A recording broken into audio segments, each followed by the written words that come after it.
ఇక్కడ మీకు కరువు కాలం, నీళ్ళు లేదు, ఫుడ్ లేదు. మీరు సరహద్దు దగ్గరికి వెళ్ళి, ఆమె దగ్గరికి వెళ్ళి మంచి నీళ్ళు అడుగుతున్నారు. అది తీసుకుపోతే నాకు ఒక రొట్టె అడుగుతున్నారు.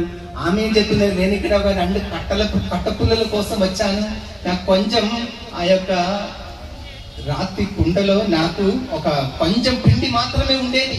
ఆ పిండి రొట్టెలు చేసి నాకు ఒకటే కొడుకు తిని చనిపోవాలి, ఇది ఆత్మహత్యగా సాగిరాన్ని బట్టి ఇదిగో దేవుడు ఆ బిడ్డ దగ్గరకు పంపిస్తున్నారు. ప్రియులారా, సరేప్తు విధవ దగ్గరకు ఒక ప్రవక్తని పిలిచిన దేవుడు ఆయనకు సంరక్షణ ఇస్తున్నారు. ప్రియులారా, మా యొక్క గురుత్వ జీవితంలో ఈరోజు మన చౌదరి ఫాదర్ గారు ఈ యొక్క 25 వసంతాలు, కెవిన్ ఫాదర్ ఒక గురువై 25 వసంతాలు దేవుని యొక్క సేవలుంచి పనిచేసి గుర్తించుకొని ఈరోజు ఈ యొక్క సిల్వర్ జూబిలీ సందర్భంగా ఇక్కడ పూజ చేయాలని ఎంతో గుర్తించుకొని దేవుడు వసగిన మేలులను గుర్తించుకుంటారు ఫాదర్ గారు.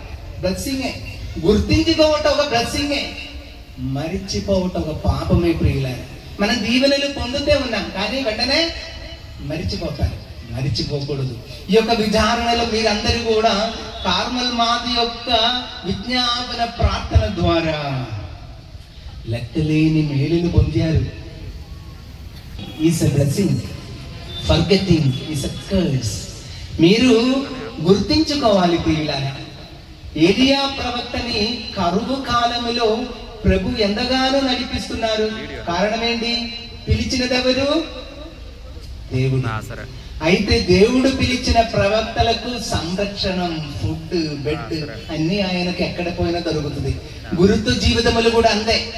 గురుత్వ జీవితములో ఒక గురువుని ఎన్నుకుని ఎప్పుడు కూడా గురువుని కావలసిన ఎక్కడ పోయినా ఆయనకు ఫుడ్ ఫ్రీ ఉండదు, అక్కడెక్కడైనా పడుకోవచ్చు, మంచినీళ్ళు దొరుకుతుంది.